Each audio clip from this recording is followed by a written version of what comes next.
Buenas tardes a todas y a todos. Listo.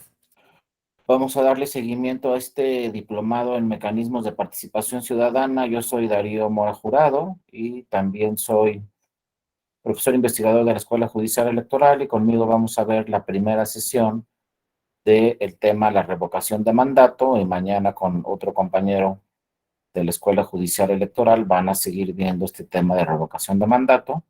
Por lo tanto, el día de hoy vamos a ver algunos antecedentes para que posteriormente ya con mi compañero vean algunos temas ya específicos de la revocación de mandato. Recuerden que pueden participar en cualquier momento de la sesión, pueden poner una manita o abrir simple y sencillamente su micrófono. Esto no será al final de la participación, sino en cualquier momento ustedes pueden con todo gusto poner una manita, abrir su micrófono, poner algún comentario en el chat, lo que ustedes quieran, con todo gusto sobre el tema. Que bueno, hoy vamos a ver de qué se trata esta figura, porque es un procedimiento de participación ciudadana, cuáles son algunos de sus antecedentes, y bueno, como ya mañana lo verán con mi compañero, como ya se implementó directamente, pues como todas y todos ustedes saben, ya en esta elección, a este presidente ya se le llevó el procedimiento de revocación de mandato hace algunos meses, y bueno, ya platicarán mañana de ese tema en lo particular, pero bueno, el día de hoy vamos a ver, ¿no? Realmente en qué consiste en esta figura y por qué nacen todos estos procedimientos, como ya lo vieron: plebiscito, referéndum, revocación de mandato, en fin, otra serie de elementos que vienen a fortalecer este tema de la consulta ciudadana, de la participación ciudadana, de que ya todo no sea directamente a través de nuestros representantes, sino que actualmente ya se está buscando que no solamente en México, sino también en el mundo, pues ya se está buscando que se tenga una participación de la ciudadanía directa, porque antes, bueno, era vía nuestros representantes y nuestras representantes. Entonces, primero hay que ver cómo está el sistema constitucional en México y por qué se abre este tema de las consultas populares, y por qué tenemos, pues antes o todavía tenemos, un sistema de representación que va de la mano con el sistema de participación directa. Tenemos entonces participación vía nuestros representantes y también participación directa vía, pues, los mecanismos que estamos analizando, como ya la consulta popular, ¿no? Como el referéndum, como el plebiscito y como este que es la revocación de mandato. Pues primero tenemos que situarnos en el sistema mexicano, el sistema de participación, y lo primero que tenemos que resolver es que, bueno, el artículo 39 de la Constitución nos dice claramente que la soberanía nacional reside esencial y originalmente en el pueblo. Y seguramente todas y todos ustedes pues ya han analizado y ya han revisado este tema desde que fuimos pues a la universidad. Ya nos dimos cuenta sobre este tema, que la soberanía nacional reside en el pueblo después de muchos años, después de muchos siglos, donde la soberanía residía en la reina o el rey, por ejemplo. Pues vino por ahí, ¿no?, la Revolución Francesa, luego vino la Revolución en Norteamérica, y entonces poco a poco nace este concepto tan importante de la soberanía nacional, que también en México lo establece claramente la Constitución en su artículo 39. Pero, ¿qué quiere decir? Porque luego leemos rápidamente el párrafo y no lo analizamos a fondo. ¿Qué quiere decir? Que la soberanía nacional reside esencial y originalmente en el pueblo. En primer lugar, hay que definir pueblo, y pueblo, bueno, no se refiere, esto debe quedar muy claro, siempre se maneja el pueblo y el pueblo, y nosotros somos el pueblo, y lo que diga el pueblo, y nada más allá de la ley, y la ley la debe de aprobar y aplicarse para el pueblo, etcétera. Pero el pueblo en realidad no quiere decir todas las personas, toda la población. Aquí, cuando se refiere a la soberanía que reside en el pueblo, pues no reside en realidad en toda la población, la soberanía, reside en la ciudadanía. Entonces, realmente este término del pueblo es un término añejo del que se manejó durante algunos siglos, pero lo que tenemos que reformar en este sentido es de que la soberanía en realidad no reside en el pueblo. La soberanía reside en las ciudadanas y en los ciudadanos. O debemos de entender al pueblo como las ciudadanas y los ciudadanos, no como toda la población, todas las mexicanas y los mexicanos, porque obviamente las niñas, los niños, los adolescentes no encuadran en este término del pueblo. Tiene que tenerse una capacidad para ser ciudadana o ciudadano para entender entonces que la soberanía reside en las ciudadanas y en los ciudadanos mexicanas y mexicanos. Entonces, ¿para qué reside la soberanía en nosotros? Pues para que tomemos todas las decisiones de nuestro país. Todo lo que sucede en nuestro país, nosotros lo tenemos que decidir.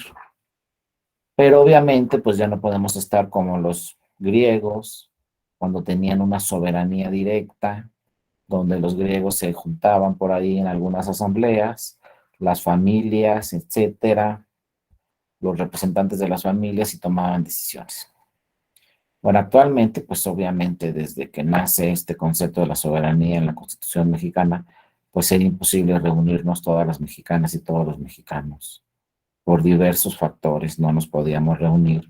Entonces, obviamente, cuando se diseñó la Constitución, la norma constitucional, pues se dijo que la soberanía reside en el pueblo, en las ciudadanas y en los ciudadanos, pero que estos tendrían necesariamente que elegir a quien los fuera a representar y a quien fuera a tomar las decisiones por nosotros, representándonos. Y es así como queda también muy claro en el artículo 40 de la Constitución, donde se nos dice que es voluntad del pueblo nuevamente, es decir, es voluntad de las ciudadanas y los ciudadanos mexicanos constituirnos en una república. Y aquí vienen los elementos. Representativa, eso quiere decir que vamos a tener que elegir a quienes nos van a representar. Vamos a tener representantes. Luego también somos una república democrática. Al hablarse de democrática, pues se dice entonces que todos tenemos los mismos derechos. Todas las personas, todas las ciudadanas y todos los ciudadanos tenemos los mismos derechos. Y por lo tanto, uno de esos derechos es participar para elegir a quienes nos van a representar para que tomen las decisiones por nosotros. Y después también este artículo 40 de la Constitución nos dice que somos una república federal. Al señalar la Constitución que somos una república federal, entonces automáticamente nos están diciendo que hay dos niveles de representación. Vamos a elegir a las personas que nos representen a nivel federal y vamos a elegir a las personas que nos representen a nivel local en cada una de las 32 entidades federativas. Por lo tanto, tenemos que organizar elecciones para la Presidencia de la República, para el Senado de la República y para la Cámara de Diputadas y Diputados a nivel federal. Pero también vamos a elegir a quienes nos van a representar en la gobernatura estatal, en el Congreso estatal y en los ayuntamientos de esa entidad federativa. Entonces vean todas las elecciones que tenemos para elegir simple y sencillamente a los que nos van a representar. Y por ahí también, pues obviamente, dice la Constitución que nos van a representar por un periodo determinado. No hay representante que nos pueda representar más tiempo del que señala claramente la Constitución y la ley. El que nos puede representar más tiempo será pues la presidenta o el presidente de la República y la gobernadora o el gobernador del estado o de la Ciudad de México. Y el plazo más amplio son 6 años. Después así duró mucho tiempo, pero bueno, posteriormente, con reformas electorales que hemos tenido últimamente, pues también nace, no se les pase, la figura de la reelección. La reelección ya estaba, la reelección siempre ha estado. Siempre hemos podido reelegir a quienes nos van a representar, pero la gran diferencia es que nace la reelección en las últimas reformas electorales inmediata. Es decir, por el que votamos por senador o por senadora hace 6 años, pues ya vamos a poder votar nuevamente en el 2024 para que se pueda reelegir esa misma senadora o ese mismo senador y dure el encargo otros 6 años. Si son diputadas o diputados, pues podemos volver a votar por ellos para que duren otros 3 años. Si están en un ayuntamiento, pues para que duren otros 3 años. Pero lo que sí tiene un candado muy estricto en nuestro país es que nunca ha existido la reelección ni inmediata ni posterior para gobernatura o para la presidencia. Ahí sí no entra la figura de la reelección. Entonces, si ustedes ven, pues hemos tenido senadores que han sido 2 o 3 veces senadores o que han sido 2 o 3 veces diputados y no existía la reelección, ¿no? Lo que pasa es que primero eran senadores, luego eran diputados, luego volvían a ser senadores, entonces sí se reelegían en esos cargos, pero no era una reelección inmediata. Con las reformas que tuvimos, pues hace algunos años ya tenemos entonces la reelección inmediata.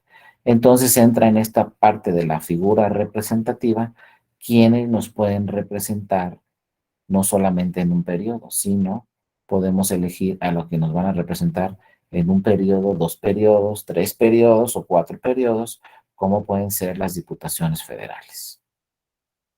Por lo tanto, ya nuestros representantes pueden seguir ahí en su encargo más tiempo, pero los que lo vamos a decidir, estos temas de reelección, somos nosotros, las ciudadanas y los ciudadanos, porque la ciudadanía, la soberanía reside en nosotros. Nosotros vamos a decidir si queremos que esas personas se reelijan o no se reelijan. Sí, adelante, David, buenas tardes, adelante, te escuchamos.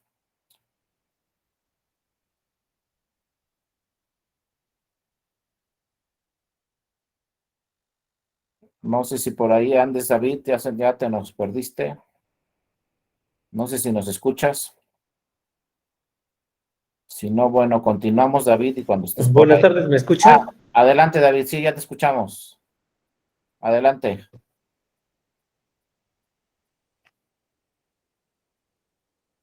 Te escuchamos, David.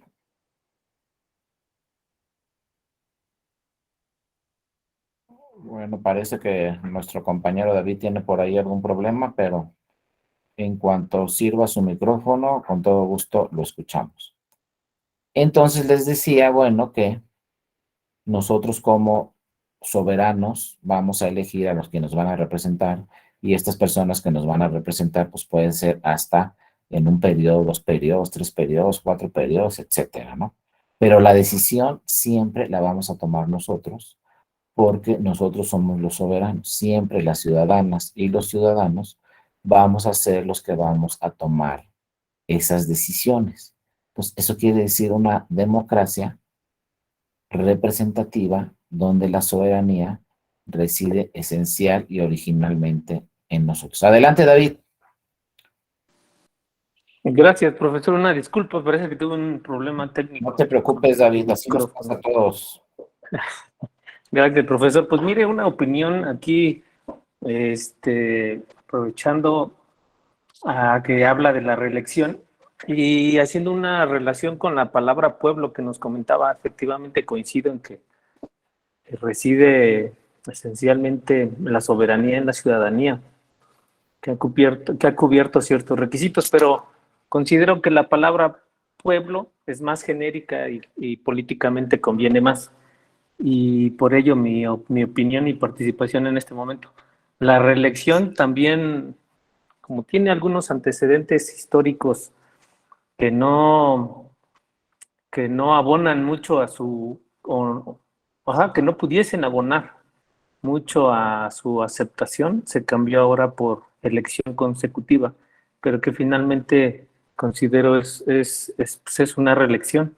Es una reelección. Es mi participación, maestro Gracias. Muchísimas gracias, David. Sí, tiene toda la razón. El término del pueblo, pues sí es un término político que ya tiene algunos siglos y no se maneja solamente en la Constitución mexicana. Varios textos constitucionales o cartas supremas en otros países del mundo también manejan el término pueblo, pero ya al definirlo directamente en el sistema electoral, pues sí tenemos que considerar que pueblos solamente son ciudadanas y ciudadanos los que participan para elegir a lo que nos representa.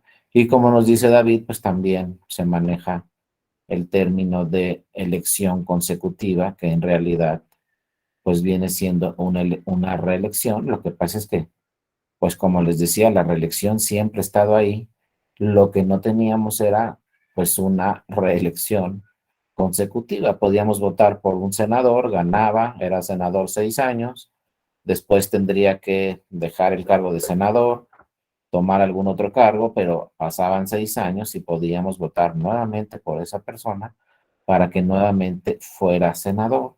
Entonces, 2 veces fue senador, pero no en forma inmediata. Actualmente ya la Constitución nos habla de una forma inmediata. Por ejemplo, pues Monreal, el senador Monreal actual, pues ya ha sido senador en otras ocasiones, pero ahorita tendría la oportunidad, por ejemplo, de reelegirse inmediatamente nuevamente como senador o cualquier diputado o diputado, etcétera, ¿no? Pero ahí están los términos para centrarnos un poco en que, muchas gracias David por tu participación, para centrarnos un poco en este tema de la representación. Y les digo, desde hace muchos siglos, pues hablábamos de la representación. Sin embargo, ha avanzado el tiempo, se han ido modificando algunas legislaciones en el mundo y ahora la tendencia es la participación ciudadana directa. La participación ciudadana directa ya para algunos estados democráticos muy importantes en el mundo, sobre todo los estados anglosajones, como Estados Unidos, como Canadá, como el Reino Unido, les gustan muchos estos temas de participación ciudadana ya desde hace mucho tiempo. Claro, son otras culturas y siempre se han respetado los resultados en consultas populares que se han hecho en esos países, pero se han hecho consultas populares importantísimas y se han respetado los resultados. Por ejemplo, en Canadá, en 1995, se hizo un referéndum de participación, obviamente, de todas las ciudadanas y los ciudadanos de una provincia que se llama Quebec, una provincia muy importante en Canadá, Quebec, donde se les preguntó a las personas que vivían en esa provincia, a las ciudadanas y los ciudadanos, porque por ahí había diversas manifestaciones, que se querían separar de Canadá. Entonces se decidió por parte del primer ministro, pues convocar a un referendo y que sean las ciudadanas y los ciudadanos de Quebec los que decidan si se separaban o no, porque Quebec, bueno, es una provincia de Canadá tan importante que puede ser un país, y un país, una gran potencia, solamente Quebec lo podría hacer así, sin necesitar formar parte de Canadá, o sea, tenía independencia económica suficiente para ser un país, ¿no? Entonces, imagínense si hubiéramos firmado el Tratado de Libre Comercio, pues con Canadá, Quebec, Estados Unidos y México. Pero bueno, viene este referéndum de 1995, donde los que deciden, fíjense, a qué niveles están en Canadá, son las ciudadanas y los ciudadanos. ¿Y saben cuál fue el resultado en Canadá? En Quebec, perdón.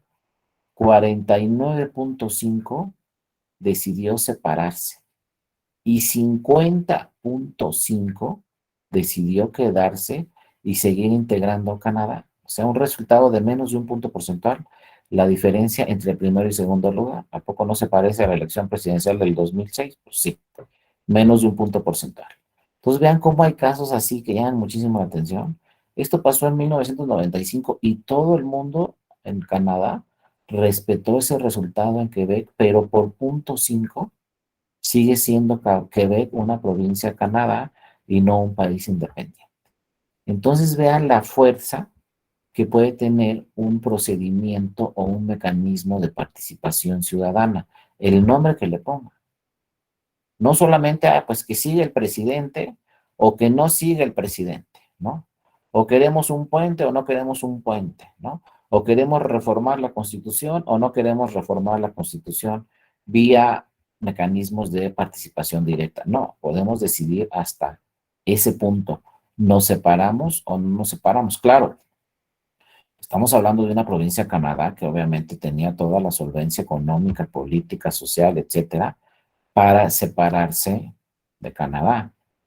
Yo creo que en México nunca podremos pensar en eso, porque en México pues realmente no tenemos ninguna entidad federativa que así de forma independiente pues podría tener una independencia como la tendría Quebec, pero bueno, es otra cosa, ¿no? Es otra historia, como dicen por ahí, pero bueno, en Quebec así pasó. Un resultado de menos de 1% decidió seguir integrando esa provincia y seguir siendo integrada en Canadá. Y bueno, a la fecha no se han manifestado nuevamente las ciudadanas y los ciudadanos por una nueva consulta. Parece ser que ya están conformes de ser integrantes de Canadá, ¿no? Ya no se ha escuchado de un movimiento. Pero ojo, ¿qué es lo importante de Quebec? Que la ciudadanía lo solicitó. Ese es otro tema muy importante de los procedimientos de participación ciudadana, que los solicite la ciudadanía y en el momento que lo solicite la ciudadanía, pues se tenga que hacer andar el proceso, porque si no, bueno, aquí en México todavía no estamos en esos niveles, pero bueno, en el tema, ya lo van a ver mañana, en el tema de revocación de mandato, sí dice claramente la ley, lo tiene que solicitar la ciudadanía. La ciudadanía es lo que tiene que solicitar. Actualmente, por ejemplo, en la Ciudad de México, el año pasado también hubo una consulta popular porque había un presupuesto por ahí, un excedente que tenía la Ciudad de México. Creo que era el presupuesto, lo que sacaba de dinero la Ciudad de México en los parquímetros, pues era un excedente, un presupuesto, y se le preguntó a la ciudadanía. Yo no participé en esa elección porque yo no soy de la Ciudad de México, pero los de la Ciudad de México participaron en esa consulta popular y creo que la boleta tenía 5 opciones. Y gastamos ese dinero en seguridad, en alumbrado, en pavimentado, en parques, no sé qué y no sé qué. 5 supuestos. Y se le preguntó a la ciudadanía en la Ciudad de México en qué quería que se gastara ese presupuesto. Pero fue una idea directa ahí de la autoridad, ¿no? De la Ciudad de México. No lo solicitó la ciudadanía. Entonces siempre en todos estos mecanismos de participación ciudadana, pues de entrada para que su naturaleza sea muy efectiva, se dice que lo debes de solicitar la ciudadanía. Otro caso que también llamó muchísimo la atención en todo el mundo, por eso les digo que son temas anglosajones, fue en Reino Unido. En Inglaterra, los ingleses también hace algunos años, seguramente recordarán, pues se también convocó a toda la ciudadanía, a todas las inglesas y los ingleses se les convocó en un referéndum para que resolvieran o decidieran si querían que el Reino Unido se separara, Inglaterra se separara de la Unión Europea o siguiera formando parte de la Unión Europea. Y ahí también, por un resultado muy cerrado, pero fue al contrario que en Canadá, ahí por un resultado muy cerrado, decidieron separarse de la Unión Europea. Imagínense, uno de los países más importantes, Inglaterra, en la Unión Europea, decidió separarse por problemas ni siquiera económicos, sino por problemas políticos, porque la economía iba muy bien en Inglaterra y le servía mucho formar parte de la Unión Europea, por temas económicos y otros. Pero por temas políticos, pues la ciudadanía le dijo al primer ministro, ¿sabes qué? Tienes que convocarnos a un procedimiento para decidir si seguimos formando parte de la Unión Europea o no, porque esas son decisiones de la ciudadanía. ¿Y qué creen? Pues votaron y decidieron separarse, ¿no? Si hablamos ahí con algunos ingleses en este momento, dicen que ya están bien arrepentidos, pero se separaron. Y como no estaba de acuerdo con esa decisión el primer ministro, renunció al cargo inmediatamente que supo que el resultado era separarse de la Unión Europea. Simple y sencillamente el primer ministro dijo, yo no estoy de acuerdo, es una mala decisión, pero como es una decisión de la ciudadanía, se tiene que respetar y yo renuncio como primer ministro. Entonces vean cómo estos procedimientos, estos mecanismos de participación ciudadana en otros países de verdad son para tomar decisiones de ese nivel, separarnos de Canadá o separarnos de la Unión Europea. Y hay mucho porcentaje de la ciudadanía. Creo que en Canadá, no tengo el dato exacto, pero creo que en Canadá cuando querían separarse, Quebec quería separarse de Canadá, creo que la participación fue de 96%. Se las dejo de tarea. 96%. El dato de Reino Unido, de Inglaterra, no lo tengo, cuando votaron por separarse o no de la Unión Europea, pero el de Canadá sí, y el de Canadá fue por ahí de 96% los que participaron. En México tenemos 30 años y no pasamos del 50% para votar en las elecciones. Cuando nace el IFE y cuando nace el Tribunal Federal Electoral en 1990, se empezó a llevar una estadística exacta desde las elecciones de 1991, las federales, y desde 1991 a 2021, o sea, 30 años, la participación ciudadana no rebasa el 50%, a excepción de algunas elecciones. Pero simple y sencillamente en las elecciones de este 2022, si revisan las 6 elecciones que tuvimos en 6 entidades federativas, en ninguna elección alcanzamos el 50% de la votación. Creo que de los estados donde más ciudadanas y ciudadanos acudieron a votar fue en Aguascalientes con un 47%. Pero hubo otros estados, no recuerdo bien el dato, pero creo que en Quintana Roo tuvo el 37, 36%. Cuando en Canadá votó hace 30 años, en Canadá votó 96% de los que se convocaron. Aquí en México solamente votó en las elecciones estatales menos del 50%, pero no es un problema de en unas elecciones, es un problema que tenemos 30 años y el promedio general en las elecciones, tanto locales como federales, es que acudimos a votar el 50%. Pues la pregunta, son dos preguntas, ¿dónde quedó el otro 50%? Y ¿por qué no va a votar el otro 50%? Deben tener sus razones, y razones bien fundamentadas para no acudir a votar, porque ni siquiera el tema es generacional, porque van cambiando las generaciones y seguimos votando 50%. Y el otro 50% sí tiene credencial, porque el INE lo constata perfectamente. El otro 50% sí tiene credencial, sí aparece en la lista nominal y sí están las boletas del otro 50% ahí listas en la casilla, pero no acuden a la casilla, no utilizan sus boletas. Pues, ¿qué está pasando en México? ¿Cuál es la cultura en México? Y por eso nos está quizá costando tanto trabajo estos mecanismos de participación directa, de participación ciudadana. Si nos cuesta trabajo ir a las elecciones normales, pues más trabajo nos cuesta, conforme a las estadísticas, yo solamente les estoy hablando de números, participar en estos consultas populares. Vean los resultados de la revocación de mandato, vean los resultados aquí en la Ciudad de México, que les digo que hubo una elección para que las ciudadanas y los ciudadanos de la Ciudad de México pues dijeran en qué querían que se gastara ese dinero. Vean, aquí nos dice Andrés Dimas, ahorita te doy la palabra, Laura, nos dice Andrés, el Reino Unido ha votado a favor de abandonar la Unión Europea tras conseguir el 52 del respaldo ciudadano frente al 48 que apoyó la permanencia en referéndum celebrado este jueves sobre su relación con el bloque comunitario, 71% de la votación. Pero vean los resultados, 52-48%. Muchas gracias por tus datos, Andrés, son muy interesantes. Participó el 71% y tenemos datos de 52-48%. O sea, muy cerrado también. En Canadá fue 50.5, 49.5, pero aquí son 2 puntos de diferencia, nada más también. Y se respetan las decisiones, pero son, por eso les digo, muchas gracias Andrés, nuevamente por tu participación y por este dato tan interesante, lo vamos a dejar ahí en el chat para cualquiera que lo necesite, pero vean cómo los países anglosajones pues, tienen una participación muy importante y tienen elecciones muy cerradas.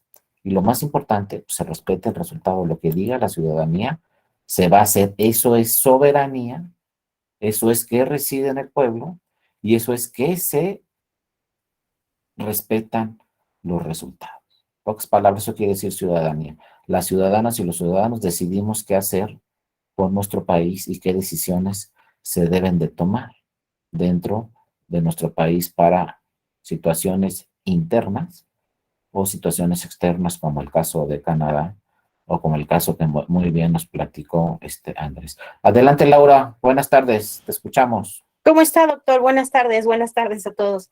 Pues nada más era para abonar, bueno, del dato del Reino Unido, Irlanda, Inglaterra, etcétera, que el 71% de sus ciudadanos había votado. Y a lo mejor haciendo un poquito en análisis, platicando con la doctora Wendy, también hablaba, decía yo, opinaba, que nuestra democracia es aún muy joven, es decir, Europa tiene siglos enteros de estar trabajando con métodos democráticos, cada quien a su manera y cada quien como los entiende, pero el Instituto Electoral y la soberanía y la democracia en México, así tendidas como nuestro puente para una ciudadanía participativa, pues en realidad tiene acaso 30 años. Entonces me parece que también es, y suena horrible porque pues yo creo en la democracia, pero es de pronto exigirle mucho a una ciudadanía que durante años acudió a lo mejor a votar y decían, ¿y para qué voto? Si de todas maneras ya sé quién va a ganar. O sea, hubo una elección presidencial en donde era candidato único y ganaba él con un voto. Así hubiera votado por él su mamita, hubiera ganado. Entonces, me parece que quedan todavía muchos vicios de pensamiento del pasado, de creer que no vale la pena ir a votar porque de todas maneras hay un fraude que nos va a decir quién gana a pesar del voto. Eso por un lado. Y por otro, es curioso, este fin de semana hubo una elección de congresistas y consejeros de Morena en Estados Unidos y Canadá, de interno, fue una situación interna, y a pesar de que hay millones y millones de personas que viven en Estados Unidos y que han exigido que haya pues más presencia de las personas representantes en la política mexicana de Estados Unidos y Canadá que los representen aquí, a pesar de que se abrió para afiliación y todo, los números de las personas que votaron fueron bajos. O sea, es un efecto curioso. Es exigir, exigir, exigir, y a la hora de ir a votar, votan 5.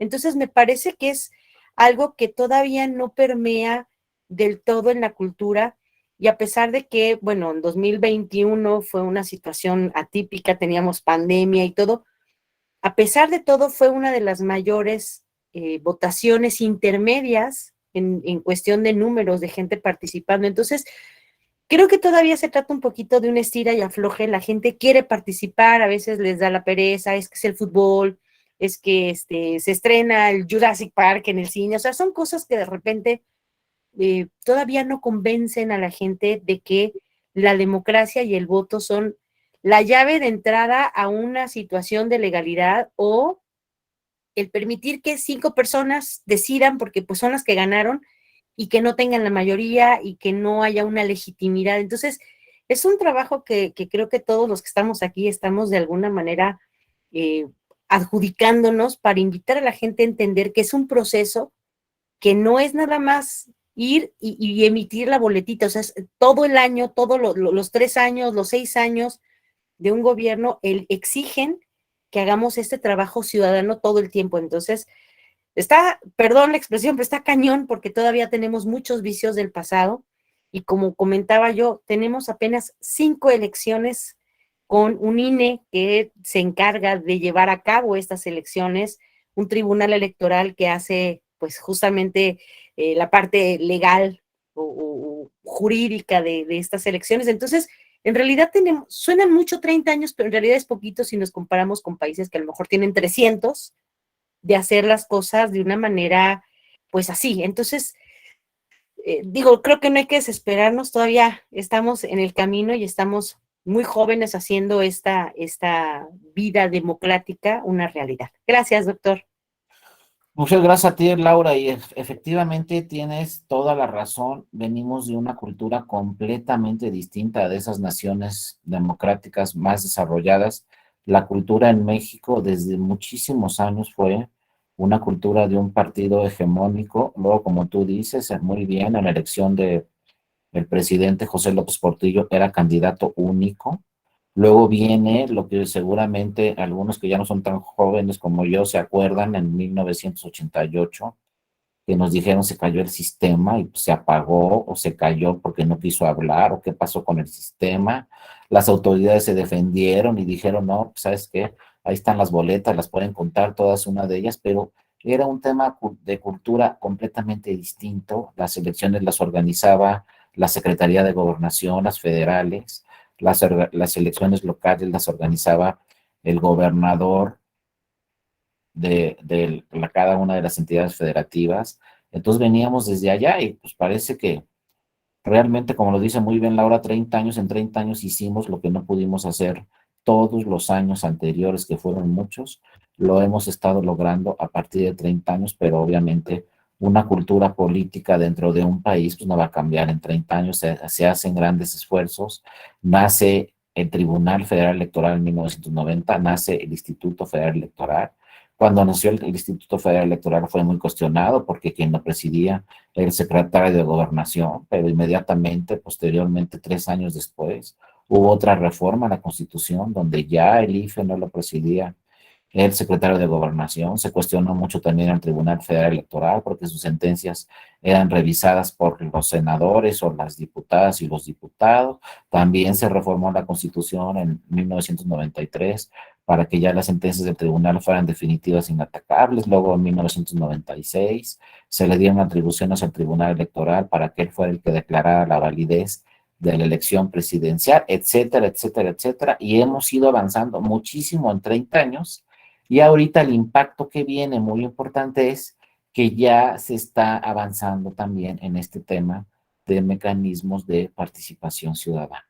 Entonces, poco a poco se están incorporando en las legislaciones locales y se están incorporando en la legislación federal estos procedimientos, se le están dando atribuciones tanto al INE como a los institutos estatales electorales para que organicen todos estos procedimientos de participación ciudadana.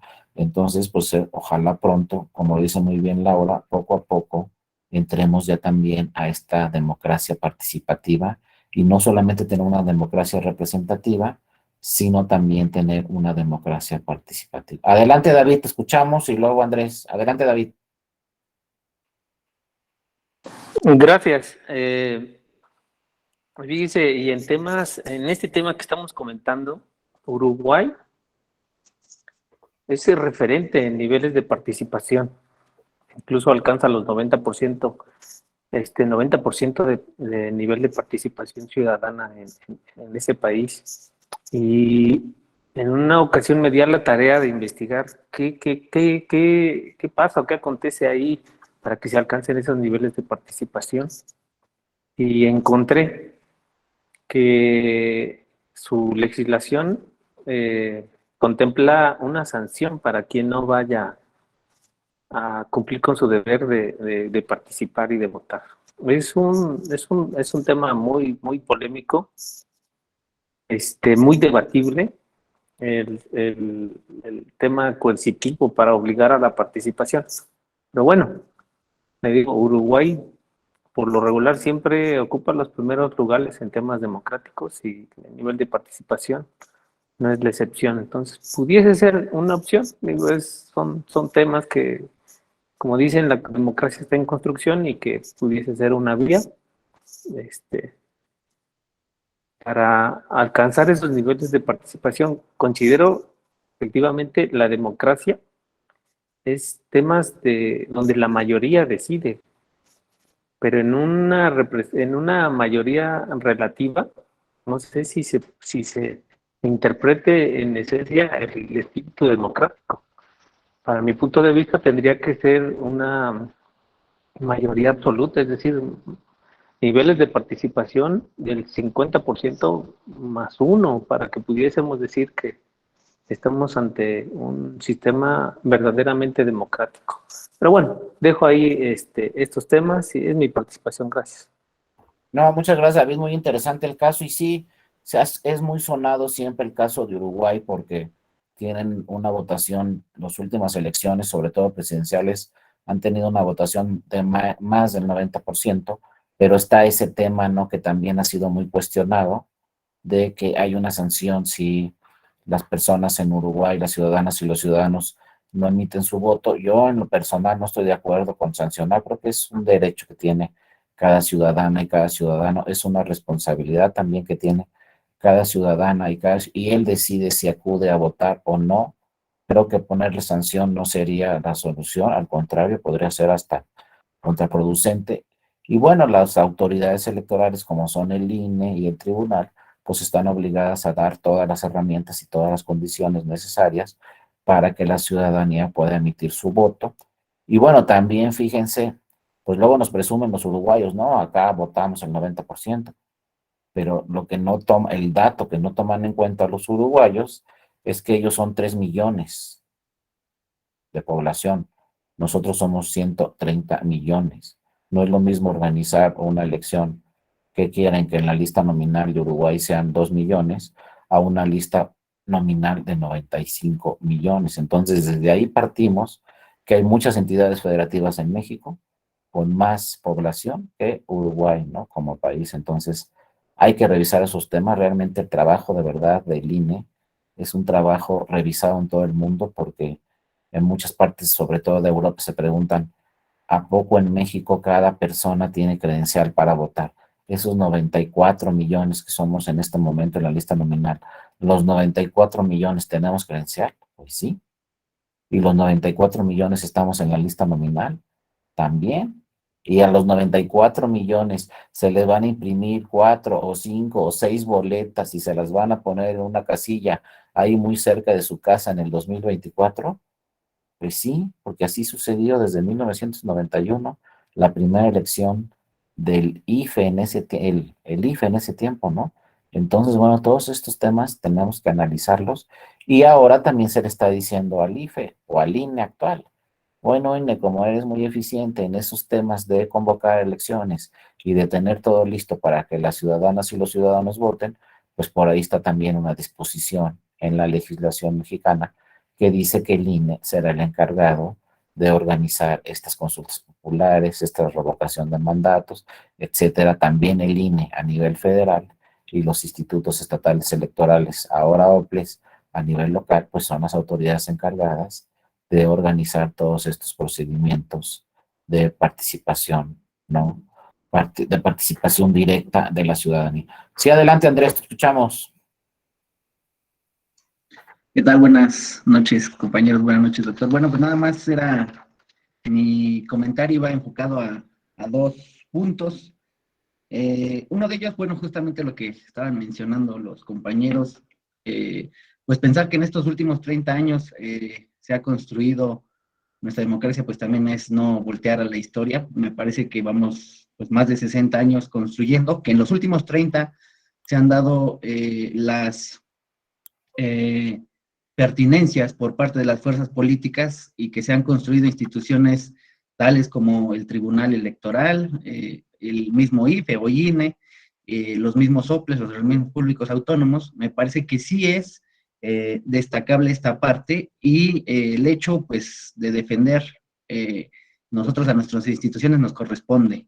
No, ya lo habíamos platicado, me parece que en clases anteriores, el ataque constante a las autoridades electorales, tanto tribunales como a los institutos electorales, tanto el nacional como los locales, pues nos lleva a un desconocimiento. La ciudadanía pues, se mueve más por es que a mí me dijeron, es que dicen, es que yo creo, es que yo pienso. Me parece que es importante pues nutrirla de lo que sí sabemos. Y la otra, pues iba justamente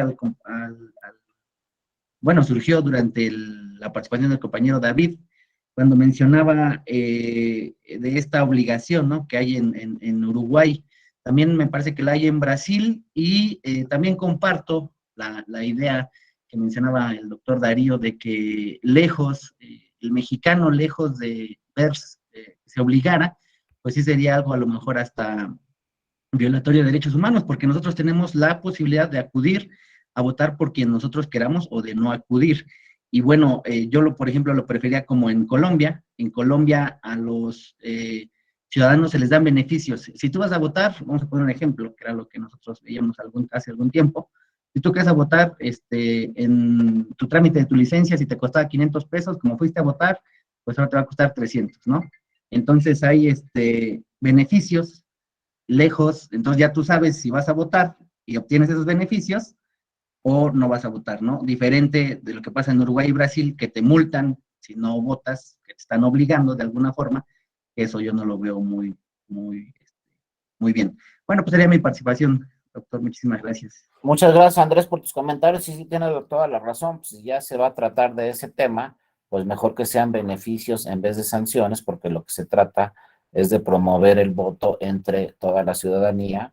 Y bueno, si hay beneficios en Colombia, habrá que ver luego los resultados, si ha funcionado en Colombia, porque lo cierto es que sí, en Uruguay sí ha funcionado, porque es el país de toda Latinoamérica con más porcentaje de personas que acuden a votar. Habrá que ver en otros países de Latinoamérica, pero realmente yo creo que más que beneficios o sanciones, pues es un tema cultural que hay que ir trabajando poco a poco para que la ciudadanía pues entienda que es muy importante que tomen estas decisiones, porque si no tomamos las decisiones, la ciudadanía, ya saben quién las toma, ¿no? Pues los partidos políticos. ¿Y por qué toman las decisiones los partidos políticos? Porque el voto duro de los partidos políticos, ese sí llega siempre a las casillas. La militancia de los partidos políticos siempre llegan a las casillas a emitir su voto, porque tienen estructuras grandes, estructuras importantes. En México hay una cultura de mover las estructuras de los partidos políticos para que el día de las elecciones la militancia acuda a votar. Entonces, si va a votar la militancia, pero no va la ciudadanía o la sociedad en general a votar, pues las decisiones las toman los partidos políticos vía su militancia y no nosotros, las ciudadanas y los ciudadanos, como lo dice la Constitución. Pero como dicen los partidos, pues no es mi culpa si a esa elección nada más fue la militancia de mi partido. Ese ya no es mi culpa. Entonces sí es muy importante que las decisiones las tome toda la sociedad y no las tome directamente, pues a lo mejor la militancia o la estructura muy importante, ¿no? De algún partido político. Adelante, Jesús, te escuchamos. Gracias, Andrés. Sí, bueno, ¿qué tal? Buenas Adelante, noches. Jesús. ¿Qué tal? Por ahí, como aunando el comentario que usted hacía en cuanto a la comparativa con otros países, pues es prácticamente imposible, por no decir que casi nunca se vería en México, en cuanto que, pues como usted decía, la cantidad de habitantes que tiene en comparación con Uruguay, es prácticamente imposible alcanzar un porcentaje igual de participación. Igual en Uruguay, como ustedes comentan, hay sanciones, pero tan solo los mexicanos, ¿cuántos sanciones o tipos de sanciones tenemos si no las hacemos cumplir? Tan solo simplemente las infracciones de tránsito o los impuestos diarios, que es el predial, el agua, todo este tipo de impuestos no los pagamos. Creo imposible que podamos crear una cultura de pago de un tipo de sanción así tan simple como es votar. La gente siempre dice, yo no voto y no voto y hasta ahí queda. Además, pues somos un país de 130 millones de habitantes con una lista nominal de aproximadamente 90, pero de esos 90 millones de habitantes, ¿cuántas personas existen actualmente desaparecidas? Pues sería imposible tratar de localizarlas para solo simplemente hacerles girar una sanción por no haber ido a votar. Creo que hay temas más importantes en cuanto a ese sentido, pero pues también prácticamente es difícil hacerlo, oye, lograr hacerlo. Sería todo. Muchas gracias, Jesús. Y efectivamente tienes toda la razón. Cada país tiene sus propias necesidades, sus propias circunstancias, su propia cultura.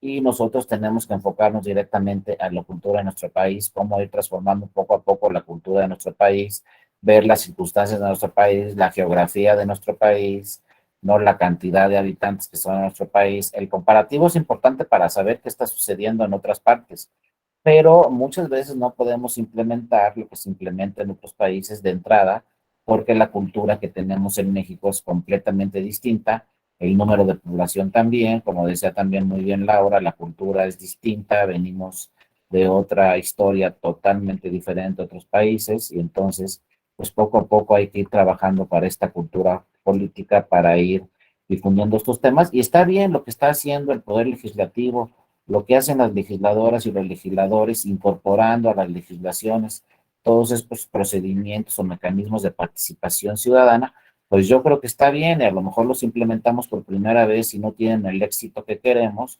pero poco a poco los vamos a seguir implementando porque están en la ley y llegará un momento en que sí sean exitosos todos estos procedimientos, pero sobre todo lo más importante que tenemos que revisar es que sea por parte de la ciudadanía. La ciudadanía es la que le diga al gobierno, la que es que diga, ¿saben qué?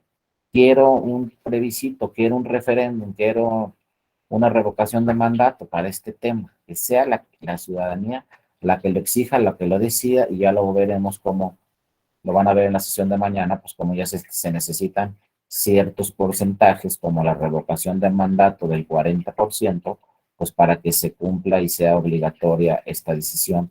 Pero poco a poco, yo creo que sí estamos trabajando en México, ya tenemos los procedimientos, ya tenemos las autoridades que van a organizar esos procedimientos, simplemente hay que trabajar en el tema de la cultura política de todos para participar en todos estos mecanismos o procedimientos. Por ahí también nos dice Laura, ¿no? Que en Francia, ¿no? Pues te dan una boleta rápidamente con tu nombre, emites tu votación, no tiene foto, es decir, no se llevan los documentos, es mucho más sencillo en todos los países europeos, es mucho más sencillo emitir nuestro voto, no necesitamos un instituto, ningún país en Europa tiene un tribunal electoral tampoco, no necesitan tribunales electorales europeos, es decir, es muy diferente la cultura, aunque también, como dice muy bien Laura, en Francia no son tan poquitos, en Francia son 67 millones de personas, pero no se necesita una estructura tan importante como la que tiene México para emitir el voto. Se vota de una manera sencilla, en España es igual. Si uno llega a la casilla en España, ahí hay un bloque de hojitas, agarra una hojita, esa es la boleta y vota. Nadie se lleva las hojitas, nadie no se pierden, no les pasa nada, no las tienen que contar 20 veces, etcétera, ¿no? Son temas de cultura. También nos dice Laura Ceballos, también en Costa Rica, si la gente va a votar, lo demuestra y demuestra que votó, recibe beneficios, ¿no? Al contrario de los que no votan, les son negados, ¿no? Deja de ser un derecho obligatorio. Pues sí, también como dice Laura y el compañero, pues a lo mejor sería mejor que sean beneficios en vez de sanciones para los que acudan a votar, pero siempre hay que poner ahí todas las herramientas necesarias para que la ciudadanía pueda votar. Ahora, ya no hemos tenido en México, en elecciones presidenciales, votaciones del 65, 67%.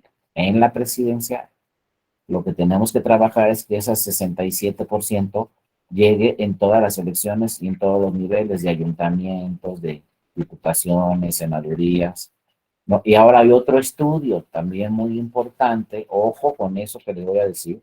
Hay un estudio muy importante que se tiene en el INE y que ojalá salga a la luz en estas discusiones de Parlamento abierto que se están dando en la Cámara de Diputadas y Diputados en el Congreso de la Unión, porque hay un estudio que está en el INE que dice que para que más personas acuden a votar el día de la elección, y casi está comprobado que si incorporamos el voto electrónico, mucho mayor participación va a haber en las elecciones.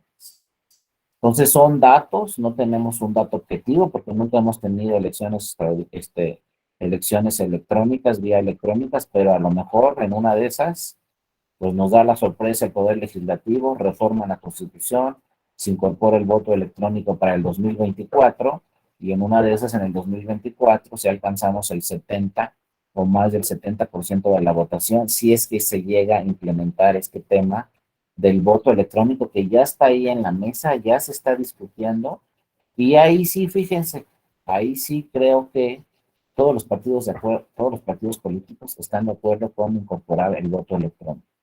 Si en una de esas se incorpora para el 2024, pues bueno, ahí vamos a ver si ese es un tema también para fomentar la participación. Y entonces, ojo, si tenemos el voto electrónico vía las elecciones, pues yo casi les puedo asegurar que inmediatamente vamos a tener vía el voto electrónico para todas estas consultas populares, para todos estos asuntos de participación ciudadana. Al hacerlo vía electrónica, En ese momento, al hacerlo vía electrónica, bueno, quizá también se eleve el número de participación en estas consultas populares, en estos referéndums, en estos temas de revocación de mandato, pues quizás sea ya la participación más oportuna y tengamos más personas que puedan votar tanto en las elecciones como en estos mecanismos de participación ciudadana. Entonces, habrá que esperar, eso tendría que estar aprobado este año, todo lo relacionado con la reforma electoral, pues prácticamente se va a discutir en este siguiente periodo de sesiones y tendría que estar resuelto para este periodo de sesiones que viene de septiembre a diciembre, para que posteriormente se pudiera revisar por las entidades federativas y se pudiera aprobar una reforma constitucional. Entonces, bueno, estamos justo en el momento. Septiembre, octubre y noviembre van a ser todas las discusiones. Ojalá se vuelva a discutir a fondo este tema del voto electrónico y ojalá se incorpore, y no solamente en las elecciones, que es lo que se está pensando, también se puede incorporar en estos procedimientos o mecanismos de participación ciudadana, y así quizá pues sean más exitosos todos estos procedimientos de participación ciudadana y se puedan incorporar. Nos dice también Javier, es más sencillo por la confianza de todos en los sistemas electorales. En México no son tantos candados por los partidos políticos que por la desconfianza de los árbitros electorales. Sí, con tantos candados siguen diciendo que hay fraude, de no haberlo sería peor. Sí, es un tema, como lo dice muy bien Javier y como contesta también muy bien Laura, es un tema de desconfianza de toda la vida. No crean que de hoy, de ayer, de antier. No crean de cuando se cayó el sistema en 1988. Es un sistema cultural en nuestro país de siempre, que no hay confianza en los resultados electorales. Y entonces, bueno, ojalá nos dé la sorpresa este tema del voto electrónico y ya tengamos un poco más de confianza en los resultados y también, obviamente, tengamos mayor participación, porque les digo, hay estudios que así lo señalan. En el momento que en México se incorpore el voto electrónico, vamos a tener una mayor participación, y si esto lo traemos también a los mecanismos de participación ciudadana, en el momento que se incorporen estos mecanismos vía electrónica, pues a lo mejor decimos, oye, te están preguntando si quieres un puente en un hospital. Oye, pero tengo que ir a la casilla y no sé qué, y no sé qué. No, pues aquí vota directo desde tu celular. Entonces seguramente vamos a tener hasta una participación del 80-90% desde mi celular, voto por un puente o voto por un hospital. Eso es en el futuro, porque pues, actualmente, acuérdense, si se incorporan el voto electrónico, pues lo más seguro es que no sea vía celular, ni vía tableta, ni vía computadora, porque el voto vía internet, pues todavía no tenemos cobertura en todo el país, a pesar de que el internet es un derecho humano y así lo señalan los tratados internacionales. Pues en México todavía no hay cobertura vía internet en todo el país, y por lo tanto pues hay que empezar paso por paso, y ojalá para el 2024 pues incorpore el voto electrónico vía urna electrónica. Y ya en un futuro quizá también podamos hablar del voto electrónico vía internet, y entonces que sí toda la ciudadanía tenga las herramientas necesarias para emitir su voto vía internet, pero ya hay que empezar con la urna electrónica, ¿no? En México, en Brasil, tienen 20 años con urna electrónica, y Brasil es más grande, tiene geografías también muy complicadas como en México, zonas rurales para llegar muy complicadas, y en Brasil ya tienen 20 años votando vía el voto electrónico. Pues creo que ya es necesario para este 2020, que para este 2024 se implemente esta figura. Les digo, lo vamos a saber yo creo que en diciembre, sí. Por fin entramos a este tema del voto electrónico para el 2024, o si no, nada más ahí les dejo de tarea que me saquen el cálculo cuántas boletas se van a imprimir para el 2024 si no tenemos voto electrónico, porque nada más vamos a tener elecciones en 30 entidades federativas, diputaciones, senadurías y presidencia de la República. Y una lista nominal, a lo mejor me quedo corto, pero vamos a tener una lista nominal en el 2024 de por lo menos 95 millones de personas. ¿Cuántas boletas hay que imprimir? Imagínense en promedio que una persona le tengan que dar a una persona en el 2024 5 boletas, porque en algunos estados les van a dar 6, en otros 4, en otros 3, las federales más 1 o 2 locales, en algunas partes las federales y 3 locales, como en la Ciudad de México.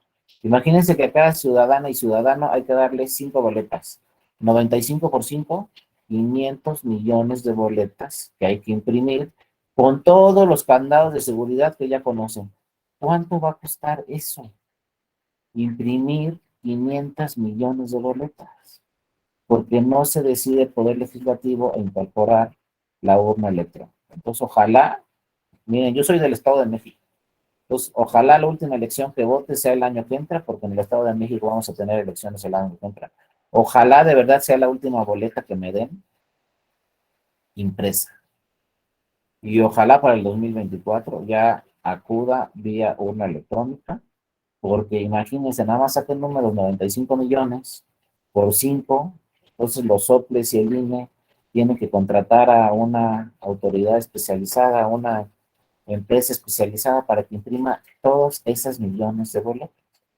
Y luego muchas veces de esas 500 millones de boletas, pues a lo mejor 200 millones de boletas no se van a ni siquiera utilizar. Sí se van a contar todas, sí se van a firmar todas, pero a lo mejor no vamos a utilizar todas.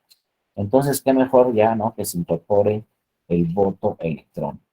Y posteriormente, incorporado el voto electrónico, pues también va a ser mucho menos costosos los procedimientos o mecanismos de participación ciudadana. Y yo creo que aquí ya van a despegar, ya bien a bien, estos procedimientos o estos mecanismos de participación ciudadana. Ya si son en urna electrónica, pues va a ser mucho más sencillo. Quizá puedan ser en otros, no solo en un día, en 2 o 3 días, podamos acudir a la urna electrónica, etcétera. Debe haber mucho mayores herramientas y mayores facilidades para la ciudadanía para que también le entremos de lleno a estos procedimientos o mecanismos de participación ciudadana. Porque está bien que tengamos representantes, está bien que tengamos Senado de la República, está bien que tengamos Cámara de Diputadas y Diputados para que tomen decisiones de algunas cosas, pero también es muy importante que nosotros tomemos decisiones directas sobre algunas otras cosas que reinciden directamente en nuestro país, como este tema de revocación de mandato. Si así lo quiere la ciudadanía, que se organice el procedimiento de revocación de mandato y que acuda a la ciudadanía a decidir si quiere que siga en funciones esa persona o no. Y no solamente, obviamente, a nivel de presidencia de la República, también se puede instaurar a nivel de gobernaturas, como sucede, ¿no?, en Estados Unidos, donde hay revocación de mandato para cualquier gobernatura y se han solicitado, en su caso, ya esas revocaciones de mandato en Estados Unidos y han tenido éxito, ¿no? Entonces, es un tema que lo tenemos aquí con nuestros vecinos y ha sido eficiente. Entonces, no solo, insisto, para la presidencia de la República, sino vas a ser gobernador 6 años, pues a lo mejor a los 3 años iniciamos un procedimiento de revocación de mandato a ver si la ciudadanía quiere que sigas los otros 3 o ya no quiere que sigas los otros 3 años, ¿no? Bueno, las personas, ya entrando directamente a este tema de revocación de mandato y de participación ciudadana, pues recuérdenlo, ya lo van a ver mañana a fondo, pero es un procedimiento directamente de la ciudadanía. Aquí nadie nos va a representar para tomar la decisión, aquí la vamos a tomar directamente nosotros, en muchos casos, en revocación de mandato, ¿no? Si la mayor parte de la ciudadanía decide que no están bien representados por un gobernador o por un presidente de la República, bueno, van a tener que implementarse la revocación de mandato. Este es un mecanismo de democracia directa, como es la consulta popular, como es el referéndum, como es el plebiscito o como es la iniciativa popular. La ciudadanía puede decidir la conclusión de la gestión de una o un servidor público. Vean cómo es en general. Lo podemos incorporar pues, en cualquier servidor público. Empezamos con la presidencia de la República, pero a lo mejor entidades federativas van a decir, no, pues también para gobernador o gobernadora, o a lo mejor para el fiscal federal o para el fiscal local, o en fin. Aquí nos dicen los antecedentes, nos hablan de cualquier servidor público. No tenemos que pensar en la presidenta o el presidente. Tenemos que pensar en cualquier servidor público al cual se le pueda solicitar una revocación, un procedimiento de revocación de mandato, ¿no? Y entonces, obviamente, pues algunas experiencias han señalado que en gobiernos dictatoriales se ha solicitado la revocación de mandato, porque es una revocación de mandato, pues que ya está de alguna forma bien organizada, ¿no? Yo no concuerdo con este tema. Yo creo que en los países más avanzados y democráticos, pues también están estos sistemas de revocación de mandato, y es donde en realidad han tenido éxito estos temas de revocación de mandato, ¿no? Como en Estados Unidos, por ejemplo. Revocación implica, pues obviamente, se los dejo aquí nada más en la lámina, modificar, ¿no? Dejar sin efecto algún mandato o alguna decisión que tomamos nosotros vía nuestros representantes. ¿Cuál fue la decisión en el caso de la presidencia? Pues tomamos la decisión de que él fuera nuestro presidente, pero bueno, esa decisión puede quedar sin efectos 3 años después, en donde un procedimiento de revocación de mandato, la ciudadanía decida, pues revocarle, ¿no? Ese mandato que la misma ciudadanía le fue otorgado, ¿no? Insisto, a cualquier servidor público. El mandato lo concede la voluntad ciudadana y soberana. Es decir, la ciudadanía electoral fue la que le concedió ese mandato a esa persona para ser presidente, presidenta, para ser gobernador, gobernadora, o como decimos por ahí, para cualquier servidor público. Entonces, bueno, a lo mejor a la mitad de su desempeño, de su periodo, se puede decidir si le revocamos el mandato o si nuevamente decidimos que siga encargado en esa función, porque son temas ciudadanos. La ciudadanía decidió que fuera el presidente y la ciudadanía puede decidir que deje de ser el presidente. Ahora, aquí hay un dato interesante: ¿quién lo va a sustituir? Y hay que ver ahí, el derecho comparado es muy importante, y hay que revisar en otras naciones si se le revoca el mandato, inmediatamente quién lo va a sustituir. Fíjense en Estados Unidos lo que sucede, que es muy interesante. En Estados Unidos, además de que hay revocación de mandato, viene una lista de personas para que uno decida qué persona lo debe de sustituir inmediatamente. Entonces, al mismo tiempo votamos si queremos que siga o que no, y los que dicen que no, pueden poner ahí dentro de una lista que viene en la boleta qué persona quieres que lo sustituya. Y si gana la revocación de mandato, después se busca la mayoría de las personas por quien votaron para que lo sustituyera. Ese es un procedimiento. Otro puede ser nombrar un presidente o presidente interino y convocar a elecciones extraordinarias. Otro puede ser que el Senado de la República lo designe para que termine el encargo de su mandato. Es decir, la presidencia de la República no es nada sencillo. Aquí lo tuvimos en México y se nos hizo muy sencillo. No, pues no alcanzamos el 40, ya no tuvo efectos la revocación de mandato. Pero ¿qué tal si hubiera tenido efectos? ¿Quién lo va a sustituir? ¿Cuánto tiempo lo va a sustituir? ¿O vamos a convocar una elección extraordinaria? ¿Y quién va a ser el presidente mientras convocamos una elección extraordinaria? ¿Y va a haber paz social o no? ¿Va a haber un conflicto político o no? Todo eso nunca lo pensamos, porque todo el mundo decía, no, no va a pasar y no va a pasar. Y no pasó, pues. Pero tiene que estar todo muy bien organizado, porque en una de esas, pues, ¿qué tal si de ver la ciudadanía dice, pues este gobernador no queremos que siga? Pues inmediatamente cuando tengamos los resultados, pues los resultados van a decir, no queremos que siga. Entonces, ¿quién va a seguir? Ojo con esos temas, no es nada sencillo. ¿Y el que siga va a seguir los siguientes 3 años o el que siga va a seguir por 6? Y vamos a votar la ciudadanía porque queramos que siga, o será el Senado el que lo nombre, o será la Cámara de Diputados o Diputados. O sea, no son temas nada sencillos. Y si es un procedimiento ciudadano, pues lo que se entiende es que la propia ciudadanía decida, ya no quiero que siga este, pero quiero que siga ahora este. O quiero que se convoque elecciones extraordinarias para nombrar un nuevo presidente o presidenta que quiero que dure 6 años, no nomás los 3 que le quedaban. Es decir, son muchos temas y son muy delicados, no es cualquier cosa. Poco a poco se van a introducir más estas figuras a nivel local como a nivel federal. Entonces tenemos que tener muy claros todos esos elementos. No es, ya le revocamos el mandato, que se vaya, y luego, que es gobernador, pues también, que es senador, pues a lo mejor también al senador, que es diputada, ¿no? Pues a que es fiscal general de la República, ¿También lo ponemos para el fiscal general de la República o no? Y así nos vamos yendo a cada cargo, a cada servidor público, y entonces hay que tener mucho cuidado porque los mecanismos para que ellos lleguen son muy distintos. Por el fiscal de la República, por ejemplo, nadie votó. Entonces tenemos derecho a quitarlo porque nadie votó por él. No es un cargo de elección popular.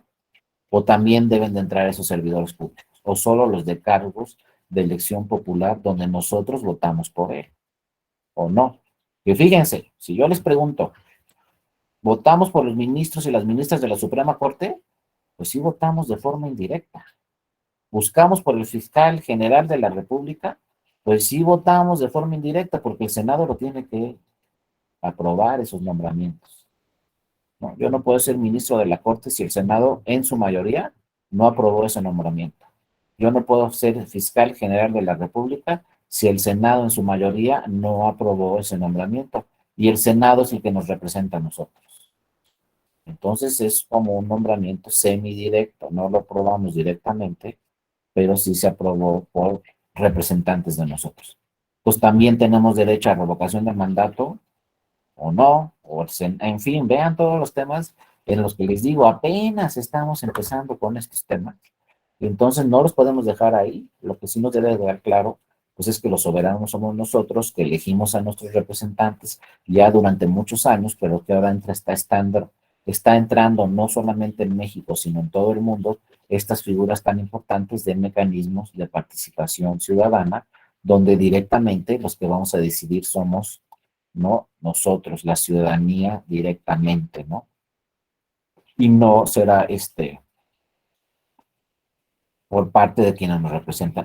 Por ejemplo, el tema de revocación de mandato nació por parte del derecho civil, ni siquiera es un tema del derecho político, no un derecho político electoral o la participación ciudadana, sino nace de un término, de un concepto del derecho civil, también el derecho romano, era un contrato de mandato. Más o menos cuando nosotros votamos por un senador, pues ahí hay un contrato de mandato, ¿sabes qué?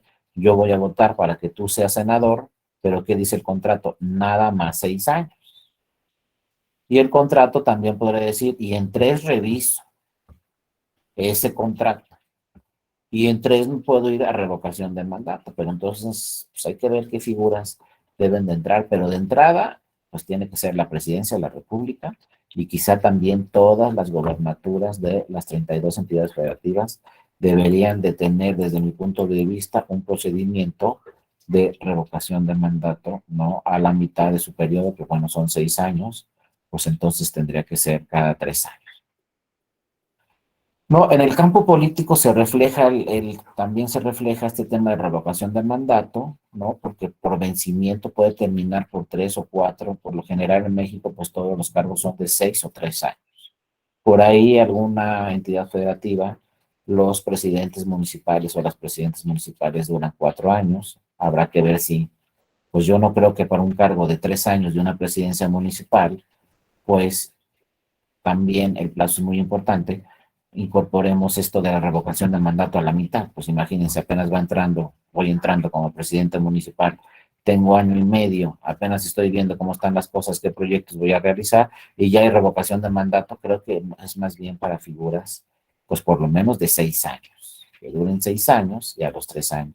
Y no figuras colegiadas, quizá para senadores es exagerado, quizá para diputaciones es exagerado, porque toman decisiones colegiadas.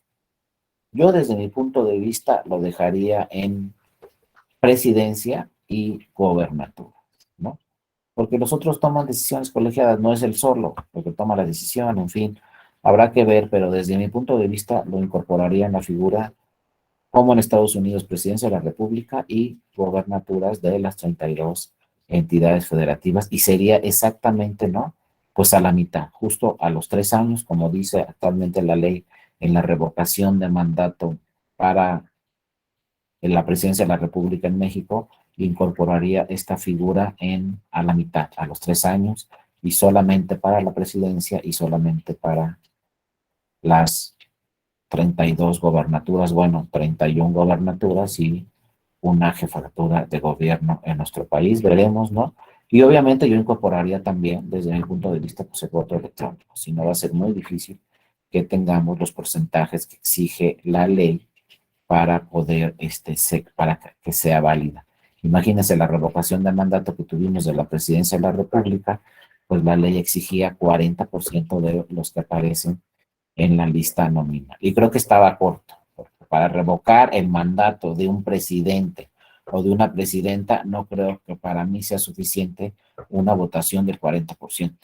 Es más, desde mi punto de vista, deberíamos de tener un 47, un 40%, pero que digan que se revoca el mandato, con una participación pues de un 60 por lo menos. No un 40% donde si el 22 dicen que se revoca el mandato, pues se revocó el mandato, porque entonces solamente el 22% del 100% están decidiendo que se revoque el mandato. Hay que revisar esos temas. Ahorita está el 40%, pero de votación, donde la mitad pueden decir que se revoca y la otra mitad que no. Entonces el 20%, con que diga el 21% se revoca el mandato, pues ya se revocó. Entonces vamos a dejar, se va a revocar el mandato de un presidente o de una gobernatura con el 21% de los que están en la lista nominal. Creo que es bajo. Necesitaríamos, yo creo que un 40% que diga que se revoca el mandato y un 60% de participación. Pero bueno, les digo, empezamos con el 40% y el resultado fue el 17%, que acudió a las urnas a tomar la decisión si se revocaba el mandato o no. Entonces, pues la participación fue corta, no llegamos ni al 20%, fue un 17%. Y luego otro tema muy interesante es que dice la Constitución es que lo organiza el INE, este tema de revocación de mandato, lo organiza el INE y lo resuelve y lo decide finalmente el Tribunal Electoral, la Sala Superior del Tribunal Electoral. Entonces, en la figura de revocación de mandato, por lo menos aquí en México participan las dos autoridades electorales, no solamente el INE, y en caso de que se impugnara como sucedió y llegaron muchas demandas en este proceso de revocación de mandato de la Presidencia de la República, de resolver esas demandas el tribunal. Y si no llegaran demandas, el tribunal emitiera, el INE emitiera los resultados y declarara válida o no ese procedimiento de revocación de mandato y dijera qué sucedía, si se revoca o no el mandato. Todos estos datos los tiene que realizar el tribunal. Así dice la Constitución. Independientemente que se impugne o no ese procedimiento, el tribunal es el que va a decidir si es válido ese procedimiento y va a decidir si se revoca o no el mandato conforme a los resultados, no es el INE. Entonces participan en conjunto ambas autoridades y como ya lo van a ver también mañana de una forma muy importante, pues tiene que solicitarlo a la ciudadanía en primer lugar y luego viene otra figura ahí muy compleja, que no sé qué opinan ustedes, pero tenemos ahí la figura muy compleja de las firmas, ¿no? Tenemos todas las firmas, no tenemos todas las firmas, ¿qué plazo hay para las firmas? ¿Qué se resolvió conforme a las firmas?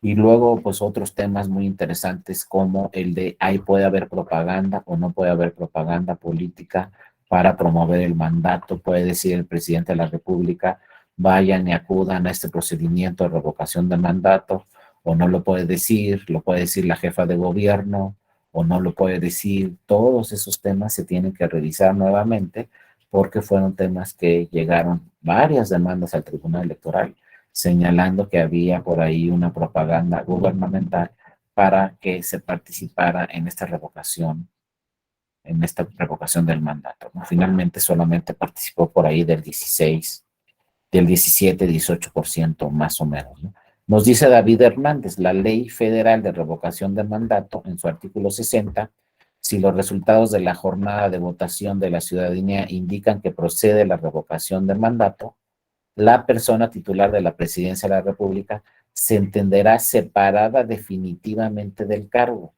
cuando el Tribunal Electoral emita la declaratoria de revocación. Hecho lo anterior, se procederá de forma inmediata, según lo previsto por el artículo 84 de la Constitución. Como muy bien lo señala David Hernández, y ya lo verán estos temas a fondo en la sesión de mañana, pues actualmente la Constitución nos dice, mira, lo va a organizar el INE, lo va a calificar el tribunal va a emitir la declaratoria de revocación en caso de que proceda, Una vez, obviamente, ¿por qué queda esto hasta el tribunal y no el INE? Tiene una razón, tiene un objetivo. El tribunal es el que tiene que hacer esta declaratoria de revocación del mandato porque al tribunal le llegan todas las impugnaciones. Una vez que resuelve todas las impugnaciones sobre el procedimiento, entonces el tribunal, pues ya para que lo regrese al INE, mejor que el tribunal declare la validez de esta declaratoria de revocación de mandato. Es lo mismo, más o menos, ¿no? En lo que aplica a la elección presidencial. La elección presidencial, recuerden ustedes también muy bien, no declara la validez de la elección presidencial el INE. Quien declara la validez de la elección presidencial es el Tribunal Electoral. Una vez que resuelve todas las impugnaciones, después el tribunal realizará el cómputo final de la elección presidencial y el tribunal dirá es válida la elección y la candidata o el candidato ganador es este y se otorga de su constancia de mayoría,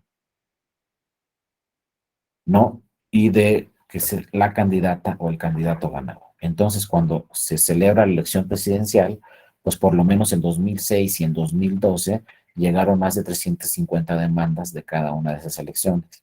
Después que resolvió el tribunal esas más de 350 demandas, el tribunal realizó el cómputo final de esa elección, declaró válida la elección y otorgó la constancia de mayoría y validez al candidato ganador.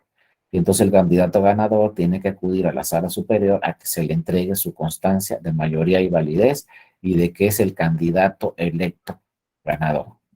Entonces, en ese mismo sentido, cuando se creó esta figura en la Constitución y en la ley de revocación de mandatos, se dijo, bueno, que lo organice todo el INE, después que revise todo el procedimiento en tribunal. Si hay impugnaciones que las resuelve el tribunal y una vez que resuelve todo el tribunal y se cumplen con los márgenes que exige la ley del 40%, entonces sí, se revisa en la votación de ese 40% qué decidió la ciudadanía, si revocar el mandato o no revocar el mandato. Y es el tribunal el que resuelve ese asunto. Como dice muy bien aquí nuestro compañero, pues en su caso, si hay que revocar el mandato, como lo dice muy bien David, pues se revoca y esa resolución la debe emitir el Tribunal Electoral. Ya sabemos los resultados, tuvimos 17% de participación, entonces la Sala Superior lo que resolvió es que no tiene efectos el procedimiento de revocación de mandato porque no se cumplió con el 40% que exige la Constitución. Pero si se hubiera cumplido con ese 40%, sí habría que revisar cuáles fueron los resultados. Y bueno, de ese 17% ya no me acuerdo bien, pero la mayoría, prácticamente 95% o 96%, no me acuerdo, votaron a favor de no revocar el mandato. Pero fue solo un 17%. Insisto, yo tengo mis dudas todavía si está bien el 40% de participación o que sea pues el 40%, pero no, sino de los que participaron, pues por lo menos el 40% sean los que decidan revocar el mandato de un 60% de participación, porque no estamos hablando de cualquier cosa. Si vamos a revocar el mandato de un presidente o una presidenta de la República, pues que participe por lo menos 60% de la ciudadanía, más de la mitad, y que por lo menos el 40 o el 50, ¿no? Decidan revocarle el mandato, porque si no, pues sí, no es cualquier cosa. Y finalmente nos dice David, y luego procederá a lo que dice el 84 de la Constitución. Y ese tema también está muy delicado y hay que pensarlo bien a fondo si así lo dejamos en la Constitución o no, porque a ver, ¿ustedes qué opinan? ¿Que sea el Poder Legislativo el que decida quién es el siguiente presidente? Porque el 84 dice, ¿no? Que tendrá que ser el Poder Legislativo el que nombre a un presidente o presidenta sustituto. Entonces, lo dejamos que sea el Poder Legislativo y no nosotros, sino nuestros representantes. Dos, lo dejamos que termine esa persona el encargo o solamente mientras se convoca a una elección extraordinaria. Inmediatamente se celebre la elección extraordinaria 3 meses después o 4 y que el que gane termine el encargo o dure 6 años. Todo eso hay que pensarlo. ¿Cómo es la mejor solución? Ya está por ahí, como dice muy bien David, se procede a lo que dice el 89 de la Constitución. Pero ¿cuánto falta para otra revocación de mandato de la elección presidencial? Pues 6 años, porque termina este presidente, entra uno nuevo y a los 3 años de ese nuevo se va a decidir. Entonces tenemos 5 o 6 años para hacer ya una reforma constitucional que quede bien claro todos estos temas que les digo que tenemos que volver a revisar. Si debe nombrarse un presidente o presidenta sustituto, cuánto tiempo debe durar, y si luego se debe nombrar a un nuevo presidente, una nueva presidenta para terminar el encargo, o si ya de una vez se elige para los próximos 6 años y lo elige la ciudadanía. Es decir, todos estos temas, como muy bien nos toca David, hay que revisarlos y hacer el símil a nivel local, más o menos con las mismas condiciones que sean también los procesos de revocación de mandato para las gubernaturas. A los 3 años se hace el procedimiento y hay que ver, ¿no? Pues qué márgenes y qué parámetros también se tienen que exigir para que pueda declararse válido el procedimiento y en su caso revocar o no el mandato de la gobernadora o del gobernador. Pero lo primero es, insisto, hay que revisar el tema de firmas, luego hay que revisar el tema de qué porcentaje necesitamos para que sea válida y luego pues quizá también incorporar un porcentaje para que proceda la revocación de mandato o dejarlo simplemente con la mayoría simple. Si participó el 40, como dice actualmente la ley, y si ese 40, 21 dijeron que se revoca el mandato, pues con ese 21% de los que aparecen en la lista nominal sea suficiente, ¿no?, para revocar el mandato. Luego nos dice Laura, urgentemente determinar qué es propaganda y quién puede invitar a la ciudadanía a participar. Creo que sí se podría invitar a la ciudadanía a que acudan, aunque no se favorezcan sus opiniones en un sentido o tal o en otro sentido de la votación. Si eso es urgentísimo, Laura, tienes toda la razón. Creo que el tema de propaganda política en nuestro país ya está sumamente revisado. Desde mi punto de vista, hay algunos puntos donde ya de alguna forma se vulnera la libertad de expresión. Creo que ya no podemos limitar algunos temas de propaganda política. Desde mi punto de vista debe ser más abierta. Lo que pasa es que está el candado en la Constitución y se tiene que cumplir. Por eso llegaron todas esas demandas. ¿Cuál va a ser la solución? Pues reformar la Constitución y que sea un poco más abierta estos procedimientos políticos, esta propaganda política. Hasta ahorita tenemos un candado muy importante desde hace muchos años en nuestra Constitución. Acuérdense que en radio y televisión nadie puede transmitir propaganda política, solamente la que autorice el INE. Yo como persona física o como persona moral no puedo llegar y contratar en radio y televisión alguna propaganda política, ni a favor ni en contra de nadie. Entonces viene la revocación de mandato y vienen todos estos candados en la Constitución y vienen todos estos problemas. En realidad lo que tenemos que revisar es hasta dónde están estos límites de propaganda política y hasta dónde no deben estar estos límites, ¿no?, de propaganda política. Creo que si en un futuro el presidente dice a toda la ciudadanía, pues vengan a participar en el procedimiento de revocación de mandato, pues no veo por qué hay que sancionarlo, y ahorita sí, ¿no? Ahorita la ley tiene sus límites. No se pueden pronunciar los órganos de gobierno, como la jefa de gobierno, como el presidente de la República, como una gobernadora o un gobernador. Creo que ya hay que rebasar esos límites y a lo mejor ir cambiando un poco este tema de la comunicación política, de la propaganda política, que no tenga tantas restricciones, que no tenga tantas sanciones, porque de alguna forma nos dicen en otros países del mundo, es que ustedes restringen en México de una forma muy importante la libertad de expresión y la libertad política de las ciudadanías. Por ejemplo, en Estados Unidos y Canadá, que son los países más cercanos a México, pues cualquier ciudadano puede pronunciarse en radio y televisión a favor o en contra de cualquier opción política y no va a suceder nada. Aquí inmediatamente nos sancionan si nos pronunciamos en radio y televisión. Y además en esas reformas muy importantes que se dieron también en este tema de comunicación política en el 2007, pues resulta que no se reguló un tema ahora tan importante como son las redes sociales. Inclusive ya hay especialistas en política que nos dicen que las redes sociales ya están decidiendo elecciones. Ya no hay que ir a la campaña, ya no hay que ver el radio, ya no hay que ver la televisión, no hay que oír el radio, ya no hay que ver la televisión. Dicen que con que se maneje una muy buena propaganda política en redes sociales es suficiente para ganar una elección. Imagínense que las redes sociales no están reguladas ni en la Constitución ni en la ley. Muchos candados para radio, muchos candados para televisión, pero no están reguladas las redes sociales. Entonces esto lo han estado matizando tanto el INE como el Tribunal Electoral, pero sí en esta reforma electoral que se está discutiendo actualmente, creo que sí es muy importante regular todos estos temas, radio, televisión y redes sociales, y como dices muy bien, Laura, pues incorporarlos también a todas estas figuras de participación ciudadana, porque se dijo que la revocación de mandato no era una elección, y sí, no es una elección. En la revocación de mandato tampoco se va a votar y a emitir un voto, no, no existe el voto. En la revocación de mandato se va a tomar una decisión sí o no. ¿Quieres que continúe en el encargo o quieres que se le revoque el encargo? Pero no es una elección, no es un procedimiento de votación, entonces hay reglas sumamente distintas a una elección, a un procedimiento. ¿Cómo se afecta la equidad en la contienda si no hay contienda? Ahí nomás se las dejo de tarea.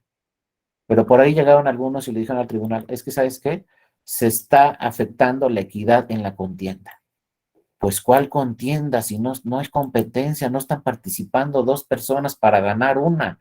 No es una elección, es una revocación de mandato. No es una contienda. Entonces, eso de llegar y se está, ¿cuál equidad en la contienda? Y bueno, que no participe, por ejemplo, en los órganos de gobierno con propaganda política en una elección, la finalidad, el principio constitucional que se tiene que proteger es la equidad en la contienda. Si el presidente se pronuncia a favor de un partido político, entonces se está afectando la equidad en la contienda porque se está pronunciando el presidente de la República vía radio, televisión o redes sociales. Entonces la Constitución dice no se puede porque se está vulnerando la equidad en la contienda, porque él es el presidente de la República y claro que tiene una influencia muy importante en toda la ciudadanía y va a aparecer en radio y en televisión y en redes sociales. A lo mejor se entiende. Muchos dicen, oye, la libertad de expresión, ¿dónde queda? Bueno, esa es otra discusión. Pero la revocación de mandato no es una elección. No es una elección. Entonces, ¿cómo se va a afectar la equidad en la contienda? Pues, ¿cuál contienda? Si nada más vamos a decir, quiero que siga o no quiero que siga de presidente los próximos 3 años. Entonces, impedirle pronunciarse al presidente de la República, habrá que revisarlo y a ver cómo debe quedar la Constitución. O sea, que el presidente diga, ¿saben qué? Pues hay una revocación de mandato, ya me lo pidió la ciudadanía, ¿saben qué? Participen. ¿Lo debemos impedir o no lo debemos impedir? ¿Se puede pronunciar? ¿La jefa de gobierno se puede pronunciar? ¿El gobernador del Estado de México se puede pronunciar? ¿El presidente municipal de un municipio se puede municipar? ¿El alcalde o el alcalde o la alcaldesa de una alcaldía se pueden municipar o no? ¿Pueden convocar a la ciudadanía que participe en ese procedimiento de revocación de mandato? Vean todas esas dudas que tenemos que esclarecer desde un nivel constitucional. Pero sí debe quedar muy claro, no es una elección. Entonces, ¿dónde se está afectando la equidad en la contienda? Es mi pregunta. Si no es una elección, no están diciendo, vota a favor de este partido o vota a favor del otro, o vota a favor de esta candidata y vota en contra del otro, o esta candidata hizo esta cosa y esta candidata no hizo esto. No, no estamos en una elección. Estamos en un tema de revocación del mandato, entonces la equidad en la contienda, no hay contienda, simple y sencillamente. Solamente nos están diciendo, ¿sabes qué? Acude a este procedimiento y decide si quieres que siga o si no quieres que siga. Y bueno, los datos finales son ahí el 17% de participación. Ya lo van a ver mañana con mi compañero exactamente cuál fue la participación.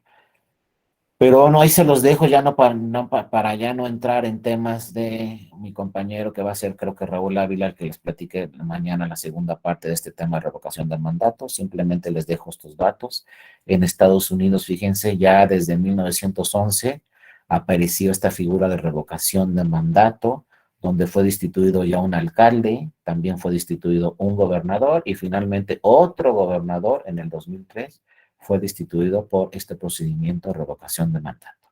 Insisto, vean cómo los países anglosajones ya lo llevan desde hace muchos años y es efectivo, no es una figura que nomás aparezca ahí, pero no exista la revocación. Se ha dado ya la revocación de mandato en Estados Unidos y también, como se dice aquí, en 1995 se estableció la revocación de mandato también en una provincia en Canadá. Se están incorporando. En Latinoamérica se están incorporando constantemente, ¿no? Y bueno, en Estados Unidos ya lo tenemos. Habrá que revisar en otros países del mundo, en Latinoamérica. Pero en México se está trabajando y lo que también me llamó mucho la atención es que estos temas se están trabajando en México tanto a nivel local como a nivel federal, no solo revocación de mandato, sino todos estos procedimientos de consulta popular, referéndum, plebiscito, etcétera. Todos estos procedimientos se están incorporando en las constituciones locales, en la Constitución Federal, y se les están dando atribuciones tanto a los institutos estatales electorales que organicen estos procedimientos a nivel local, como al INE también para que organice estos procedimientos a nivel federal. Este es otro pretexto quizá, o es otro, desde mi punto de vista, es otro parámetro, pues para que obviamente no desaparezcan los institutos estatales electorales. Imagínense decirle al INE, oye, como ya no hay institutos estatales electorales, ahora tú, INE, tienes que organizar todos los plebiscitos, tanto federales como en todas las entidades federativas. Creo que está muy bien el diseño constitucional. Creo que deben seguir los institutos estatales electorales con todas sus funciones y agregarle estas funciones de los mecanismos o procedimientos de participación ciudadana y en su caso, pues incorporar la revocación de mandato para no solamente la presidencia, sino para las gobernaturas y en el mismo sentido. Aquí será convocado el INE, como nos dice, ¿no?, este artículo, ¿no?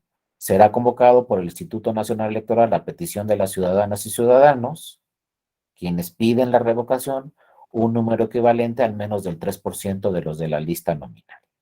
Entonces, 3% tienen que solicitar la revocación de mandato, será convocado el INE la va a tener que organizar y como ya nos platicaron los compañeros y las compañeras, pues después el tribunal tendrá que calificar esto. Así lo mismo tendría que suceder, ¿no?, en las 32 entidades federativas, que la ciudadanía, un 3%, le solicite al Instituto Estatal Electoral, quizá una revocación de mandato. Para la gobernatura hay que revisar ese tema si con el 3% es suficiente para activar la solicitud de revocación de mandato o necesitamos más del 3%, no sé cómo lo ven, está bien el 3, pedimos más del 3, y luego lo que les platicaba, está bien que con el 40 sea válida, o le bajamos o le subimos. La única experiencia que hemos tenido es que del 40 que se necesitaba para que fuera válido el procedimiento, solamente se obtuvo el 17% y en la mayoría pues se votó porque no se revocara el mandato, pero solamente le llegamos a un 17%. Entonces hay que ver todos estos márgenes, todos estos parámetros. Ya mañana van a entrar a todas las características de la revocación de mandato, todos los datos, etcétera. Con mi compañero Raúl Ávila, por mi parte es todo. Les agradezco de verdad mucho a todas y a todos su atención. A lo mejor por ahí nos vemos en este mismo diplomado en alguna otra sesión. Si no, acuérdense, se los digo de verdad con toda confianza. Aquí está mi correo electrónico, soy darío.mora@te.gov.mx. Ahí estoy a sus órdenes, cualquier tema de la Escuela Judicial Electoral, cualquier tema relacionado con la oferta académica o cualquier tema electoral, si necesitan por ahí alguna jurisprudencia, algún dato en materia electoral, ¿no?, algún artículo que tengamos ahí en la Escuela Judicial Electoral, de verdad con todo gusto pueden escribirme a mi correo electrónico, dario.mora, y ahí estaré a sus órdenes. Y si nos vemos en otro diplomado, pues ahí nos veremos y me dará mucho gusto nuevamente volverlas y volverlos a ver. Gracias a Laura y a todos los compañeros que participaron. Ojalá les sea de interés esta sesión y las que siguen en este diplomado. Y bueno, les agradezco mucho de verdad toda su atención. Que tengan una excelente noche y ojalá nos podamos ver en una nueva sesión. Gracias a todas y a todos. Y gracias al ingeniero Alejandro Galván, que le dio seguimiento, compañero de la Escuela Judicial, a la sesión del día de hoy. Cuídense mucho, les mando un abrazo a todas y a todos. Hasta luego, muchas gracias. Estén muy bien. Gracias.